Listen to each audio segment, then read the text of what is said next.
बिस्मिल्लाहिर्रहमानिर्रहीम। अस्सलाम वालेकुम नादरीन, आप यूट्यूब चैनल देख रहे हैं। मैं इमरान खान हूँ। पाकिस्तान में मुज़ाकरात का रोला पड़ा हुआ है और दो तरह के मुज़ाकरात हो रहे हैं। मैं आपको काफ़ी दिनों से बता रहा हूँ। मैं आपको ये बता रहा हूँ कि बैकडोर चैनल भी मुज़ाकरात हो रहे हैं और फ्रंट पे जो हुकूमत और अपोजिशन की कमेटियाँ हैं वो भी बैठ कर मुज़ाकरात कर रही हैं। अब इस वक्त जो आर्मी चीफ़ की मुलाकातें हैं उनको लेकर के बड़ी बेचैनी है। हुकूमती कैंप के अंदर भी और अपोजिशन के अंदर भी सवालात उठाए जा रहे हैं। पाकिस्तान के मीडिया में सवालात उठाए जा रहे हैं। इस वीलॉग में बहुत सारी चीज़ें मैं आपके सामने क्लियर कर दूंगा, क्योंकि दोनों तरफ का स्टेटमेंट भी आ गया। दोनों तरफ के बयानात आ गए हैं। एक तो इमरान खान साहब का बयान है पहले आर्मी चीफ से बैरिस्टर गौहर की मुलाकात के हवाले से। ये जो मुलाकात हुई है इसके बारे में ना दो अलग अलग खबरें मेरे पास, और दोनों तरफ के लोग बड़े पक्के दावे कर रहे हैं। उनका ये दावा है कि एक मुलाकात नहीं हुई, ये ज़्यादा मुलाकातें हुई हैं, और ये सिर्फ पेशावर वाली कार्रवाई नहीं है, उसके अलावा भी मुलाकातें हुई हैं। अब ये मुलाकातें क्यों हुई हैं ये अलग सवाल है, ये मैं आपको बताता हूँ। लेकिन बैरिस्टर गौहर की जो मुलाकात है उसमें बैरिस्टर गौहर ने कहा कि इमरान खान ने कहा है कि मुलाकात आर्मी चीफ के साथ मेरी खुशाइंद है। ये उन्होंने इमरान खान साहब का पैगाम बताया, क्योंकि साफियों ने कहा था जी इमरान खान साहब से पूछे आप। अब पीटीआई के जो चेयरमैन है बैरिस्टर गौहर और वज़ीर आला खैबर पख्तूनख्वा अली अमीन गंडापुर की आर्मी चीफ से मुलाकात को खुशाइंद करार दिया इमरान खान साहब ने। ये पाकिस्तान का मीडिया रिपोर्ट कर रहा है। अडियाला जेल के बाहर गैर रस्मी बातचीत कर रहे थे ये बैरिस्टर गौहर साहब। उन्होंने बताया कि इस गुफ्तगू में खान साहब ने सहाफ़ियों को बताया कि मेरी मुलाकात एक जगह हुई है। मेरी जो भी मुलाकात किसी से भी होती है मैं तब बताता हूं जब खान साहब की मुझे हदायत होती है। तो उनका कहना था मैं जहां भी जाता हूं जो भी करता हूं वो इमरान खान के लिए ही करता हूं और उनकी हदायत के मुताबिक करता हूं।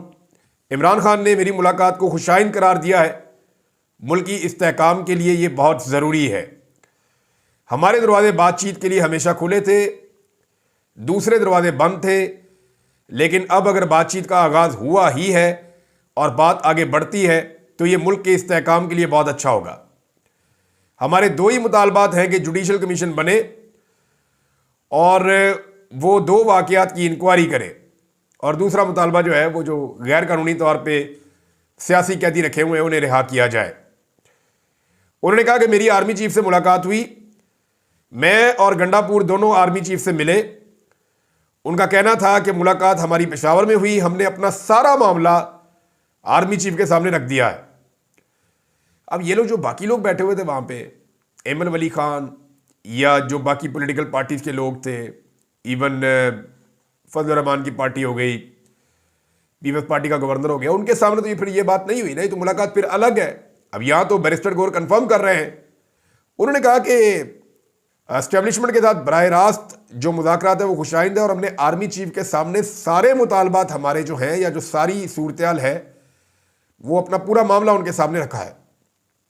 दूसरी जानिब से मुस्बत पेशरफ्त हुई है, यह भी बैरिस्टर गौहर का दावा है। उन्होंने कहा अगर बातचीत शुरू हुई है तो खुशाइंद है, तमाम मुतालबात पेश कर दिए गए हैं।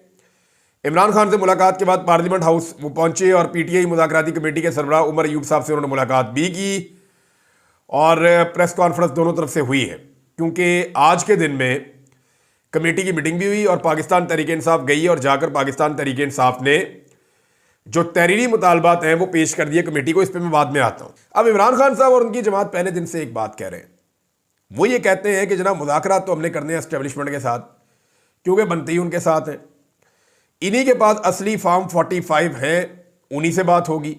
जिन्होंने अदालतों पर दबाव डाला, जिन्होंने जाली मुकदमात बनवाए और चूं चूं का मुरब्बा हुकूमत पाकिस्तान के ऊपर मुसल्लत की, उन्हीं से बात करनी पड़ेगी। जिन्होंने मुदाखलत की है उन्हीं की मुदाखलत ख़त्म करवाई जाएगी। मौजूदा हुकूमत के बारे में वो ये कहते रहे कि ये बस है, बेयारो मददगार है, ये सिर्फ सहूलतकार हैं, बेनिफिशरी हैं और बूट पॉलिशी हैं। देखें, और अर्दली भी कहा उन्होंने इमरान खान साहब ने।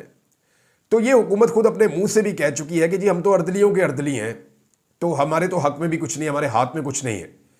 राणा सनाउल्लाह ये कह चुके हैं कि हमारी बिसात से बाहर हमसे कुछ ना मांगे, वो हम नहीं दे सकते, हमारी ये औकात नहीं है। तो असल इक़्तिदार और फैसले का इख्तियार जो है वो एस्टेब्लिशमेंट के पास है।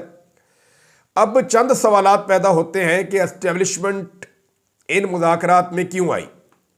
पहले तो आपको मैंने स्टेटमेंट बता दिया, जो स्टेटमेंट आपके सामने आता है बैरिस्टर गौहर की जानिब से, और वो ये दावा करते हैं कि इमरान खान साहब ने इसे खुशाइंद करार दिया है जो हुआ है।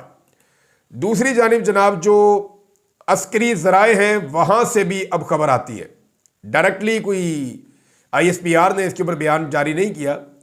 हालांकि जब मोहम्मद ज़ुबैर की मुलाकातें हो रही थी इमरान खान साहब के दौर में तो ISPR ने बयान जारी किया था।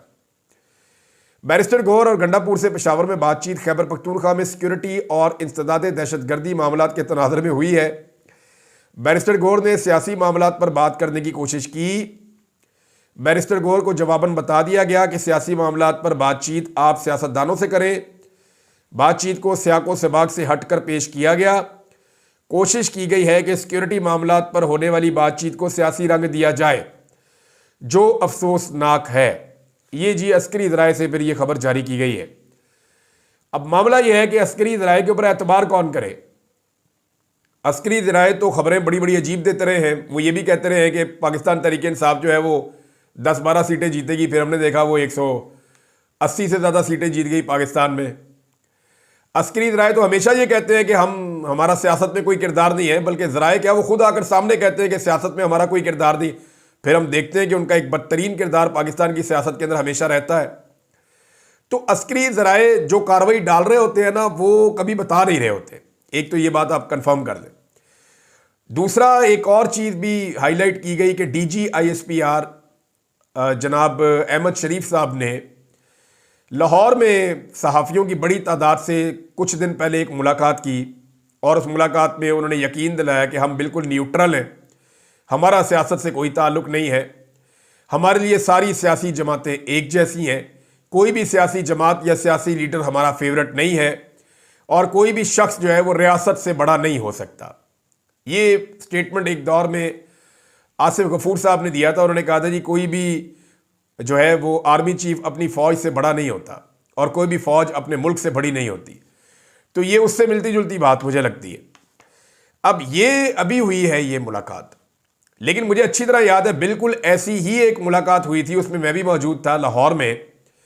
उस वक्त का DG ISPR general Babar Iftikhar आए थे लाहौर में और उन्होंने सहाफ़ियों से मुलाकात करते हुए बिल्कुल डिट्टो कॉपी यही बातें की थी, ऐसे ही जो अभी अहमद शरीफ साहब कह रहे हैं। लेकिन सहाफ़ियों से उनकी वो मुलाकात के बाद रजीम चेंज ऑपरेशन हुआ और फिर पाकिस्तान के अंदर जो कुछ हुआ वो आप सब अच्छी तरह जानते हैं।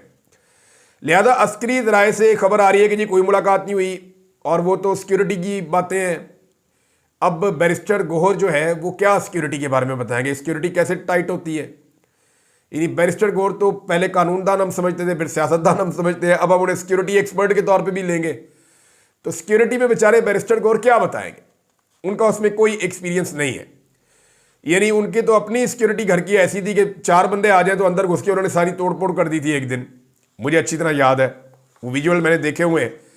अब मामला ये है कि एस्टेब्लिशमेंट दौड़ रही है कि जनाब हम नहीं कर रहे कोई ऐसी बात, क्योंकि एस्टेब्लिशमेंट को ये पता है कि उधर से गालियां पड़ेंगी जो PDM की जमातें हैं और अगर वो मुज़ाकरात नहीं करते तो यहां फंस जाएंगे। अब जो चीज़ समझ आ रही है ना, सवालात जो पैदा हो रहे हैं कि जिस जमात को एस्टेब्लिशमेंट फितना कहती थी, डिजिटल दहशतगर्द कहती थी, मुल्क के दुश्मन और गद्दार करार देती थी, उसी जमात से बातचीत करने पर क्यों मजबूर है। उस जमात के लीडर को क्यों बार बार कहते हैं कि आप अपने घर चले जाएं, कोई डील कर लें, आप हमारी बात मान लें। एक्चुअली जो समझ आ रही है वो ये है कि एस्टेब्लिशमेंट ने दोनों दरवाजे खोलने रखने का फैसला किया है। एक दरवाजा वो खुला रखना चाहते हैं कि पाकिस्तान तहरीक इंसाफ के साथ एंगेजमेंट शुरू की जाए और ये एंगेजमेंट अब आपको नजर भी आ रही है कि तहरीक इंसाफ को मैक्सिमम एंगेज किया जाए जितना ज्यादा हो सकता है। इमरान खान साहब से भी बैकडोर चैनल कोई ना कोई बंदा इधर उधर से मिलता रहता है। अब इधर जो है वो ये भी, और ये पिछले कुछ अरसे की बातें हैं, इससे पहले इमरान खान साहब के ऊपर सारा जुल्म जबर फस्तायत करके देख ली इन्होंने, देखा ये मलंगा आदमी टूट ही नहीं रहा, अब हल ही कोई नहीं है। तो एस्टेब्लिशमेंट दोनों दरवाजे खुले रखना चाहती है कि ज्यादा बैरूनी और अंदरूनी दबाव अगर बढ़ गया तो पाकिस्तान तहरीक इंसाफ को उसका हक लौटाने की जो ऑप्शन है इसको भी खुला रखा जाए ताकि अपने लिए कोई मुसीबत ना बने। और दूसरी ऑप्शन यह है कि अगर प्रेशर जो बाहर से आ रहा है खास तौर पे वो मैनेज हो गया तो इसी सिस्टम के साथ आगे बढ़ जाएंगे, क्योंकि शहबाज शरीफ साहब की पॉलिश बहुत अच्छी है और मरियम नवाज कैरी बहुत अच्छा करती हैं। लिहाजा फिर एस्टेब्लिशमेंट ने अपना ये वाला ऑप्शन भी रखा हुआ है। पहले भी कभी एस्टेब्लिशमेंट ने तस्लीम नहीं किया कि वो मुज़ाकरात कर रही है, लेकिन वो कुछ ना कुछ हर वक्त कर रहे होते हैं। मोहम्मद ज़ुबैर वाली मिसाल मैंने आपको बताई, DGISPR वाली मैंने मिसाल आपको बताई। ये हमेशा कहते हैं लेकिन करते कुछ और हैं। अब कुछ जो है वो सवालात पैदा हो जाते हैं इस सारी सिचुएशन में कि इन मुज़ाकरात का बेनिफिशरी कौन होगा अगर तो ये मंतकी अंजाम तक पहुंचते हैं। तो देखिए, डोनाल्ड ट्रंप के बेटे ने पाकिस्तान तहरीक इंसाफ के लोगों से रब्ता किया, ओवरसीज से उनसे जो रब्ता हुआ, उन्होंने कंफर्म किया कि पाकिस्तान को हमने बड़ा स्ट्रांग मैसेज दिया है और पाकिस्तान की एस्टेब्लिशमेंट जो जुल्म और जबर और फसादियत पहले कर चुकी है वो नहीं करेगी। दूसरी जानिब बरतानिया में और अमेरिका में ओवरसीज पाकिस्तानियों ने मुसीबत डाली हुई है। बरतानिया में बड़ा कामयाब प्रोग्राम किया जुल्फी बुखारी ने और उनके साथियों ने, और उस प्रोग्राम के अंदर जो है वो मुतालबात कुछ इस तरह के सामने आए कि पाकिस्तान को हम नुकसान नहीं पहुंचाना चाहते, लेकिन हम जो इंडिविजुअल्स या इनफरादी तौर पे जो शख्सियात पाकिस्तान के अंदर ओहदों पे बैठी हुई हैं, उन्होंने जो पाकिस्तान के अंदर जुल्म और बर्बरियत का बाजार गर्म किया, जो इंसानी हकूक की पामालियाँ की, जो कत्लेआम किया, उसके बाद उनके ऊपर पाबंदियाँ लगाई जाएँ और पाबंदियाँ जो है वो उनके असासे मुजम्मद किए जाएँ, उनके ट्रैवल बैन लगाए जाएँ, उनके वीज़ा कैंसिल किए जाएँ और उनके ऊपर हर तरह की बैरूनी एड लेने के ऊपर भी उन लोगों के ऊपर पाबंदियाँ लगाई जाएँ। और अगर उनके कोई ऐसे कोर्सेज हैं जो उन्होंने कर रखे हैं बाहर से, तो उन्हें भी कैंसिल कर दिया जाए। ये जनाब मुतालबात हैं जो सामने आ रहे हैं ओवरसीज पाकिस्तानियों की जानिब से, और ये वो करारदादें हैं जो तैयार हो रही हैं। और आने वाले दिनों में मैंने आपको पहले बता दिया था कि 2 हांडियां तैयार हो रही हैं।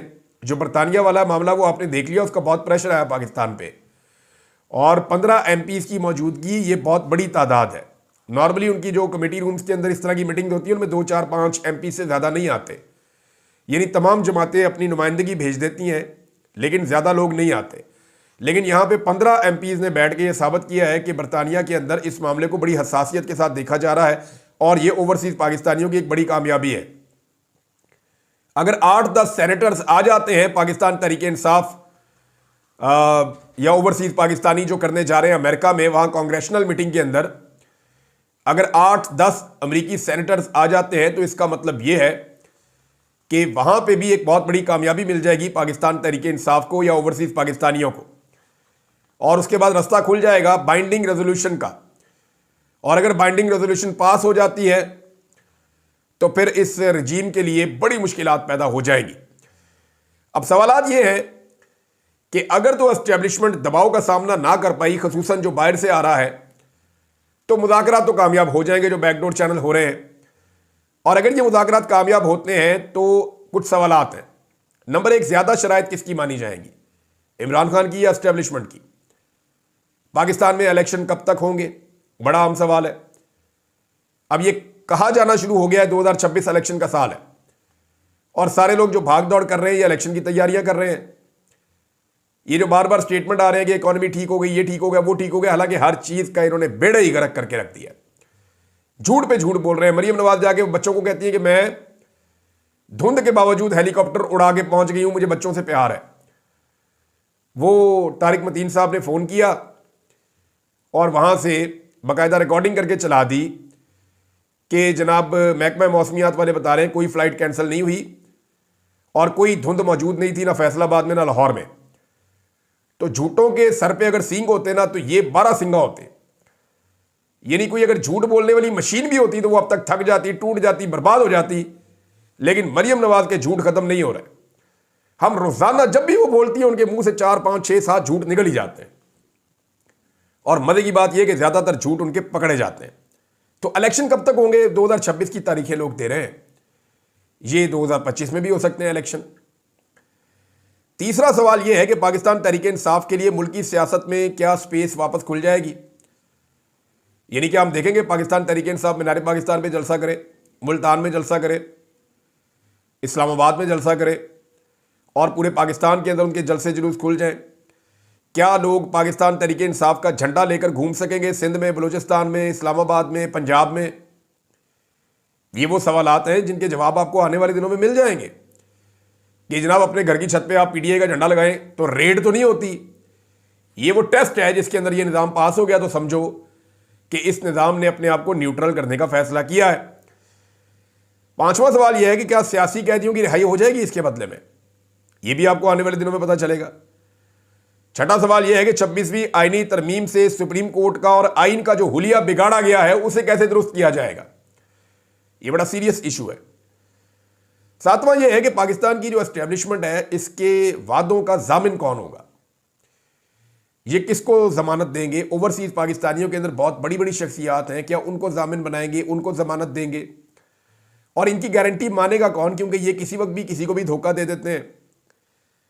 आठवां बड़ा सवाल यह है कि इमरान खान एस्टेब्लिशमेंट का सियासी किरदार खत्म कर पाएंगे, क्योंकि इमरान खान साहब ने पूरा मिशन इस पे रख के खड़ा किया, पूरी कंपेन इस पे रख के खड़ी की है कि बंद कमरों में फैसले नहीं होने चाहिए। और यही इमरान खान साहब का एक जुमला है जिसने हम सबको अपील किया था कि अगर यह आदमी ये कर जाए कि एस्टेब्लिशमेंट का सियासत के अंदर से किरदार खत्म कर जाए, तो यह पाकिस्तान की सबसे बड़ी खिदमत होगी। तो क्या इमरान खान साहब इन मुज़ाकरात के नतीजे में यह कर पाएंगे? नंबर 9, क्या आर्मी चीफ इस साल रिटायर हो जाएंगे या 2027 तक वो अपनी मुद्दत मुलाजमत को, जो एक एक्सटेंशन उन्हें मिली है कि अब आर्मी चीफ 3 साल नहीं रहेगा 5 साल रहेगा, कानून में तब्दीली लाई गई थी, या वो 2027 तक जाएंगे? ये भी एक बड़ा सवाल है। 10वां सवाल यह है कि 26 नवंबर और 9 मई का कत्लेआम जो है, इसका क्या बनेगा? क्या इस पे माफ किया जाएगा या ये केसेस चलाए जाएंगे? शहीद अरशद शरीफ के केस का क्या बनेगा? उनकी फैमिली को इंसाफ मिलेगा या नहीं मिलेगा? ये एक ऐसा मुतालबा है जो पूरे पाकिस्तान का है। नया चीफ इलेक्शन कमिश्नर कौन होगा? 26 तारीख को चीफ इलेक्शन कमिश्नर रिटायर हो रहा है।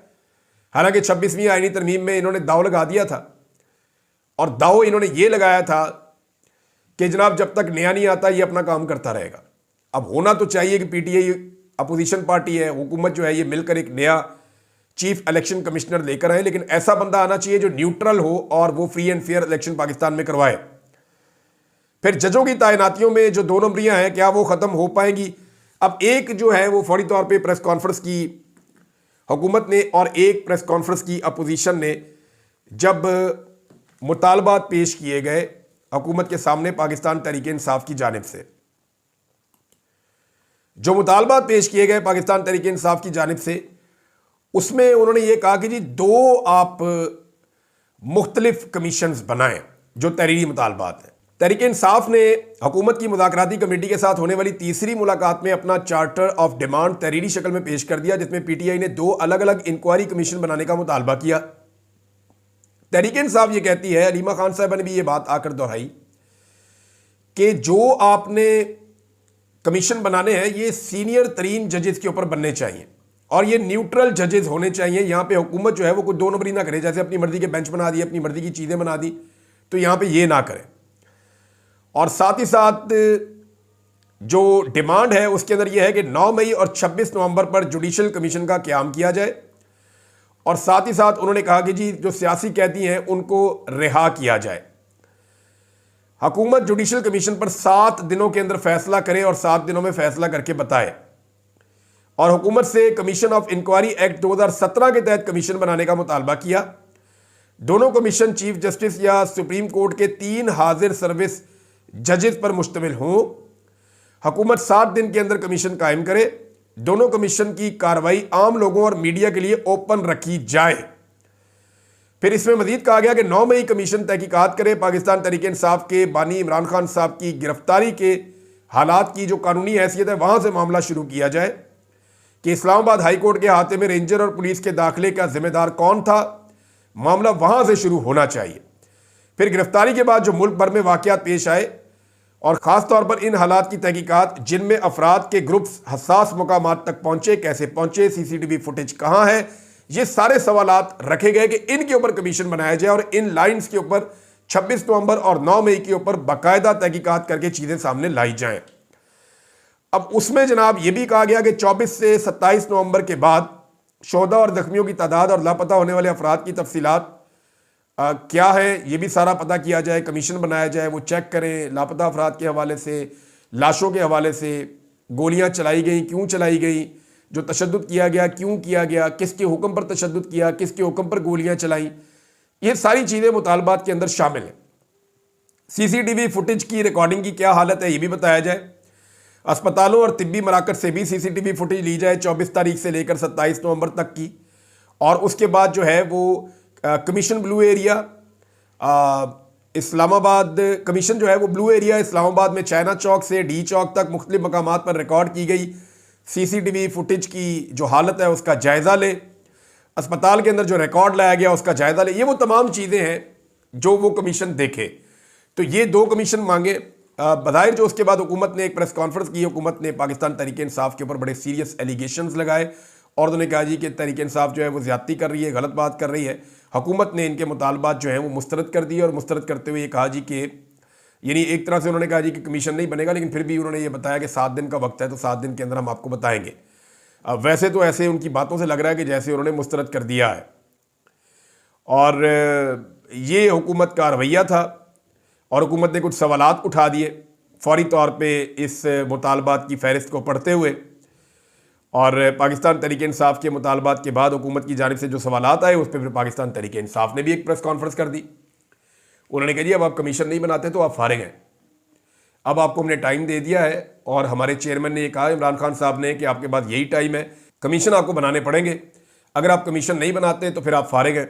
ये भी हुकूमत को बता दिया गया है इस प्रेस कॉन्फ्रेंस के अंदर। अब जो फर्दर डेवलपमेंट्स आती हैं मैं आपके साथ बाद में शेयर करता हूँ। नाज़रीन अब तक के लिए इतना ही, अपना ख्याल रखिएगा, अपने इस चैनल का भी। अल्लाह हाफ़िज़।